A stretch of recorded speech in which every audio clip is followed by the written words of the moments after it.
It's Jesse, and I'm back. Thanks for being patient. And I really been trying to stay on top of trying to organize my blog. Went through a couple of things in the last couple of weeks. We lost our little Bitsy. She was sick with lung tumor and progressed pretty quickly.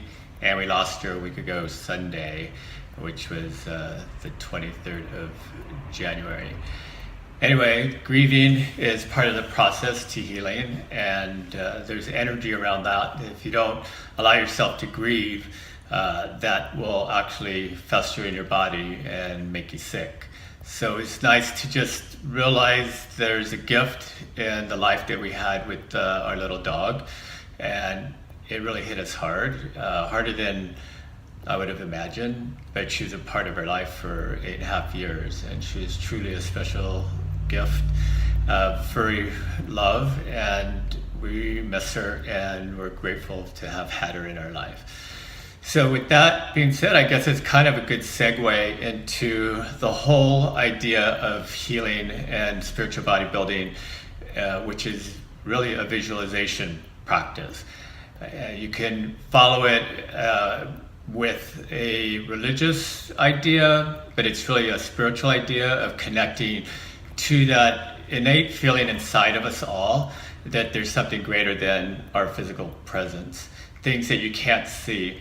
The earth has energy, electromagnetic energy, there's solar energy from the sun, there's energies that are scientifically quantified, but there's also energy that they're just now starting to discover, that things can actually shift with just thoughts, and the thought process creates an energy field in the quantum field. So these are the types of things that I kind of want to touch on today. What I discovered from years of practice early on, just healing myself and guiding myself through a healing process with friends, but also to protect myself from belief systems that were out there that just didn't quite fully ring true to me. Also, people that were telling me that they didn't believe in something, I saw they really had a hard time trying to grasp forgiveness and gratitude and love. Most of the times it would be fear that kind of took over their thought system. Well, when you have a lot of fear, that will infest the body, and it will rest in areas of the body as aches and pains and even eventually disease. So I like to think of the best way to kind of put this into an idea is think of your body as a little earth. All right? There's the earth has an atmosphere that protects it from outside forces coming from the universe, from space. There's the electromagnetic field that helps deflect solar magnetic energy that comes from the sun through solar flares, and the actual electromagnetic field deflects the energy coming from the sun, and it envelops and goes around the earth. So you see the northern lights, and that's the effects of the electromagnetic field helping to protect the earth. And little bits of the solar energy comes through effervescent lights that create the northern lights. And so there's plenty of proof that there's energy that we can't see, but it will materialize in a physical effect.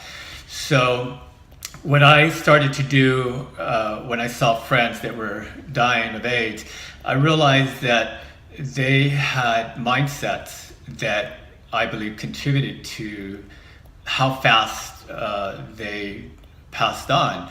Some people were really angry, and that energy just eats at your body. Or people that just had no support.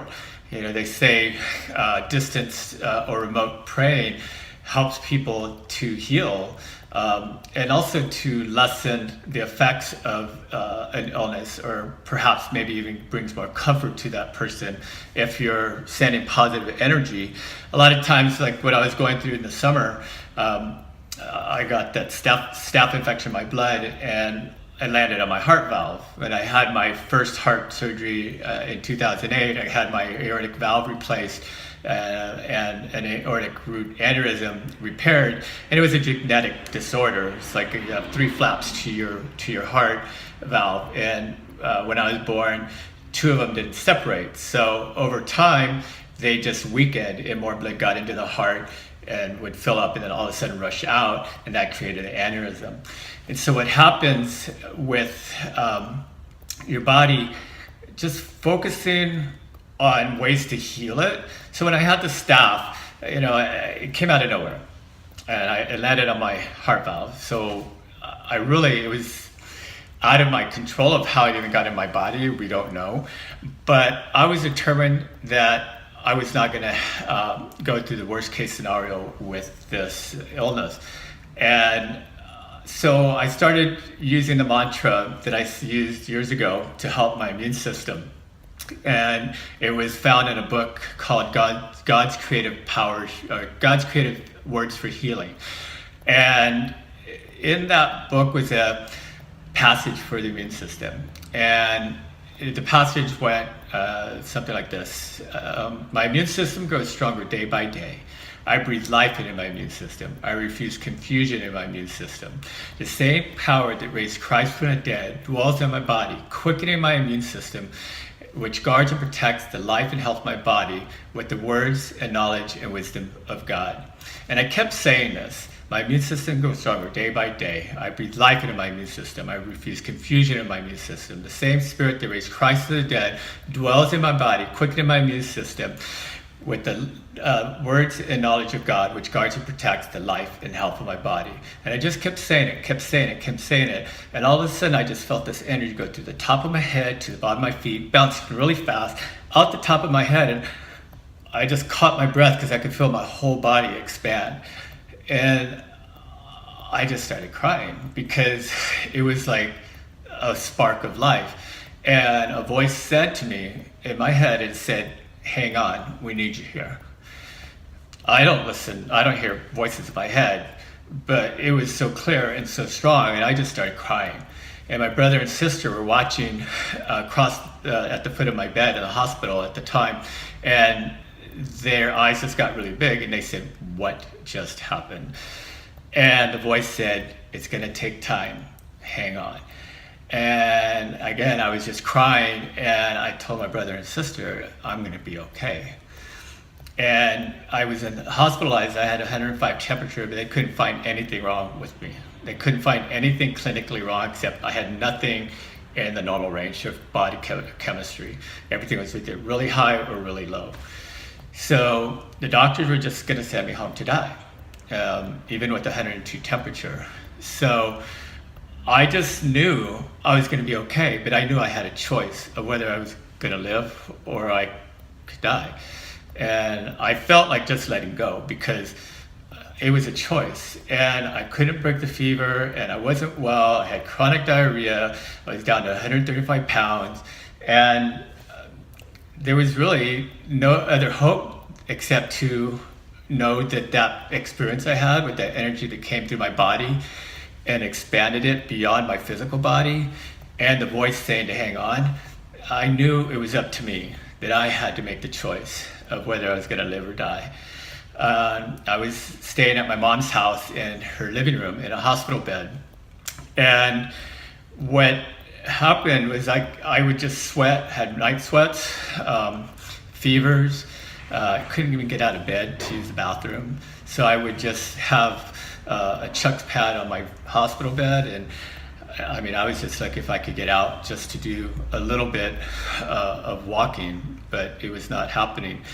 So I could feel, one night I was laying in bed, I could feel like I was in a pool of water, and the water was just getting higher and higher around my body.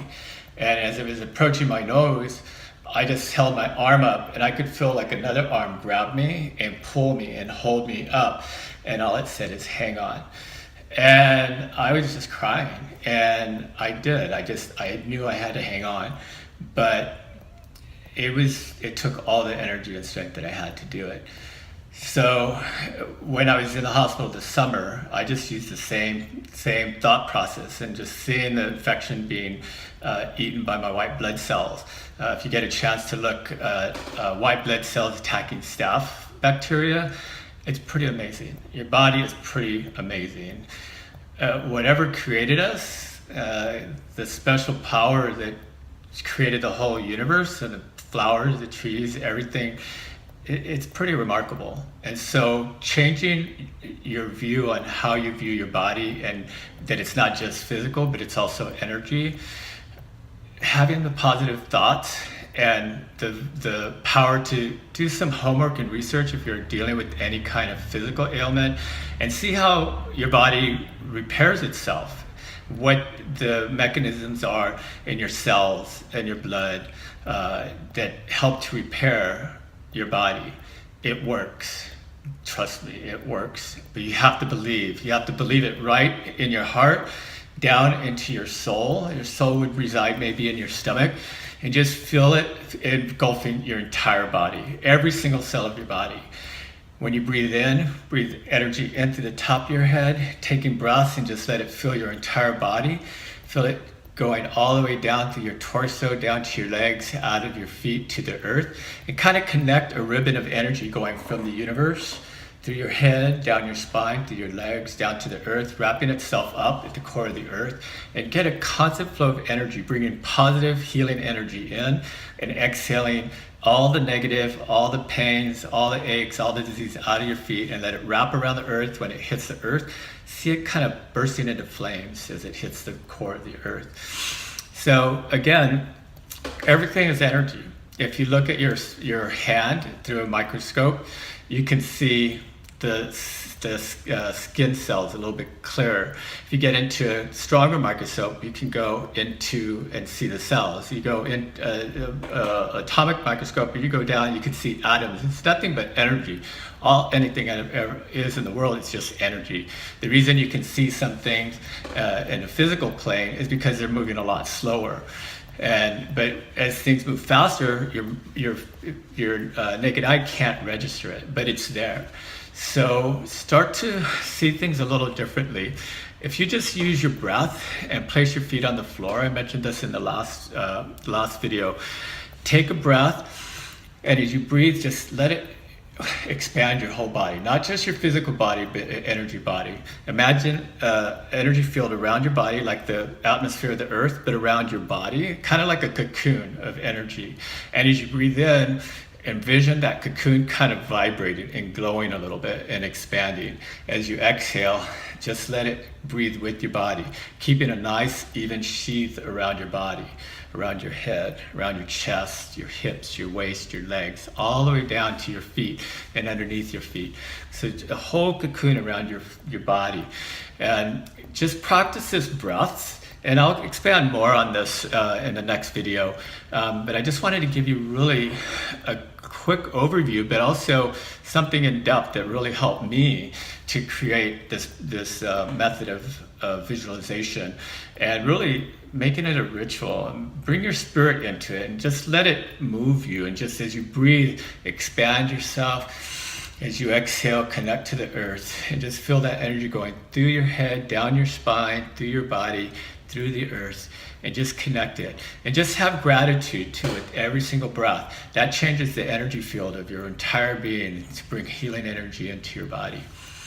So I hope this helps to give you a little bit of an understanding of what to expect with being a new person. And if you're already doing something like this, to just do it constantly and share it with people. Because the more you give, the more you get. It's not about what you can get, but it's about what you can give, because that too is an energy exchange that comes with no ties. Give freely, and things will come back to you as well. Anyway, thanks for letting me share, and I'm looking forward to adding more to my blog. And I just want to just thank everybody for their well wishes about Bitsy. And we actually have a new little mutt in our lives. Her name is Gracie, and she's a rescue dog from Muttville. So we want to thank everybody out there who supports recycling pets if someone can't take care of a pet. Don't feel bad, but just make sure that you get them to a place where they can be helped. Thanks so much. God bless, and we'll talk to you soon.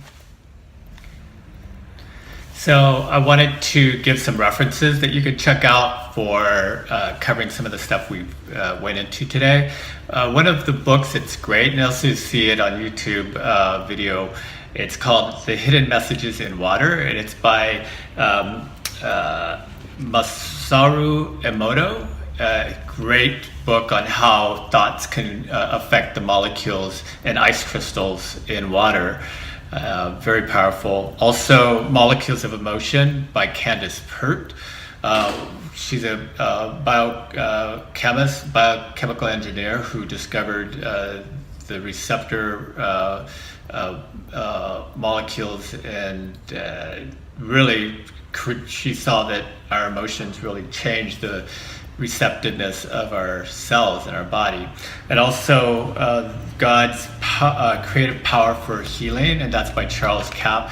And if you're dealing with any kind of major illnesses, just check it out. It'd be really helpful and very easy to read. And you can also do some audiobooks on Molecules of Emotion. And yeah, take some time, check it out.